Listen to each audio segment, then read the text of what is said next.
Halo semuanya, kembali lagi bersama saya. Pada video saya kali ini saya akan membahas masalah dropshipper di marketplace. Ya, karena ini yang menjadi pertanyaan dari teman-teman semua, banyak sekali yang bertanya tentang ini. Bang, masih bisa nggak sih kita jualan online di marketplace itu sebagai dropshipper? Dan saya mohon maaf sebelumnya kalau saya tidak begitu cepat untuk merespon pertanyaan teman-teman semua melalui WA ataupun melalui DM. Ya, karena saya juga ada kesibukan lain. Jadi saya akan berusaha untuk tetap bisa membalas ya pertanyaan dari teman-teman semua. Nah, langsung saja kita masuk ke topik pembahasan. Kita bisa nggak sih jualan online di marketplace itu sebagai dropshipper? Jadi baik itu internal dropship maupun external dropship. Nah, internal dropship ini maksudnya adalah dari marketplace to marketplace. Contoh Tokopedia to Tokopedia. Ya, kalau eksternal itu maksudnya dari Tokopedia ke Shopee. Jadi kita jualnya di Shopee, terus supplier kita dari Tokopedia. Dan sedangkan internal dropship itu maksudnya kalau kita mau jualan di Tokopedia tapi supplier kita juga dari Tokopedia. Nah, sebenarnya kalau kita lihat dari aturan yang ada di marketplace itu sendiri, hampir semua, baik itu Bukalapak, Shopee maupun Tokopedia, mereka memperbolehkan, bahkan boleh teman-teman cek atau coba sendiri ketika teman-teman membeli sebuah produk.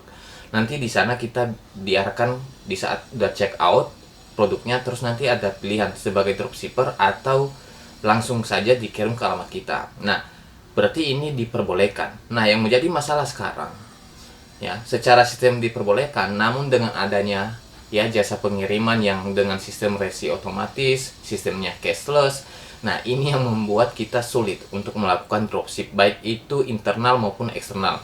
Kecuali di luar marketplace, ya, kecuali di luar marketplace. Contoh, kalau teman-teman mau jualan di Tokopedia, lalu suppliernya di luar marketplace, mungkin melalui WA transaksinya atau melalui website. Nah, ini masih bisa diperbolehkan karena ketika kita mendapatkan orderan dari toko kita, ya, kita bisa menggunakan resi yang sudah kita dapatkan, ya, karena ketika kita menerima orderan itu nanti secara sistem dia akan meng-create sebuah resi otomatis yang akan kita gunakan kepada jasa kurir, ya, nanti langsung tinggal diupdate dan nomor resi itu sendiri yang akan digunakan. Jadi kalau di sana itu kode bookingnya, nah nanti akan sekalian jadi resinya, nomor resinya.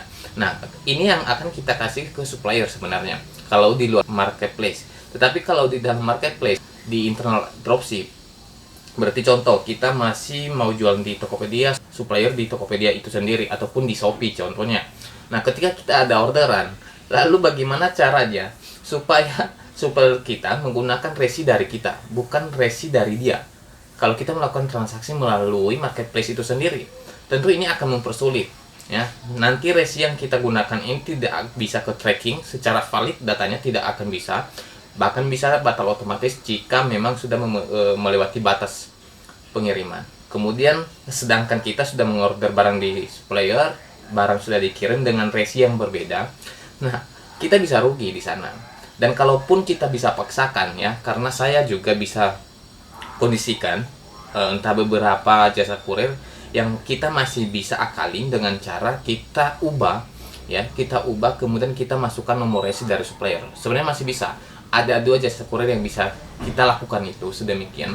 Namun kita akan dibuat rugi, ya. Resikonya adalah kita akan menanggung biaya pengiriman. Sedangkan biaya pengiriman yang sudah masuk ke toko kita itu sudah menggunakan sistemnya cashless. Karena kita akan buang itu nomor resinya, maka kita akan menggunakan resi dari supplier kita itu sendiri. Sedangkan kita udah bayar ongkirnya, ya, biaya ongkos kirimnya. Nah, ini yang akan membuat kita rugi. Ya, masih beruntung kalau seandainya mungkin masih bisa menggunakan beberapa promo ongkir gratis, dan kalau enggak bagaimana? Tentu ini akan mempersulit kita sendiri. Nah, untuk itu saran dari saya, jika teman-teman masih mau jualan online di marketplace, ya, diusahakan teman-teman nggak usah lagi jualan sebagai dropship secara internal dropship. Ya, lebih baik cari supplier itu di luar marketplace, ya. Bolehlah dari marketplace, tapi ujung-ujungnya kita harus melakukan transaksi itu di luar marketplace. Apakah melalui WA, melalui media sosial, ataupun melalui website kalau memang supplier kita itu kita ini memiliki website. Nah, ini kita bisa lakukan. Ini bisa dilakukan karena ketika kita mendapatkan orderan, kita tinggal mengirim datanya, data pembeli di toko kita, terus nomor resi atau kode booking kita kasih ke supplier. Nanti supplier akan kirim dengan kode booking itu sendiri, sehingga secara otomatis ketika supplier sudah melakukan pengiriman dan sudah diinput oleh pihak kurir ke sistemnya, maka secara otomatis di toko kita penjualan tadi atau orderan yang sudah masuk tadi ini akan merubah statusnya menjadi sedang dikirim. Nah, oleh sebab itu ya, kita masih bisa jualan online sebagai dropshipper, namun kita harus transaksi di luar marketplace. Berarti kita harus cari supplier di luar marketplace.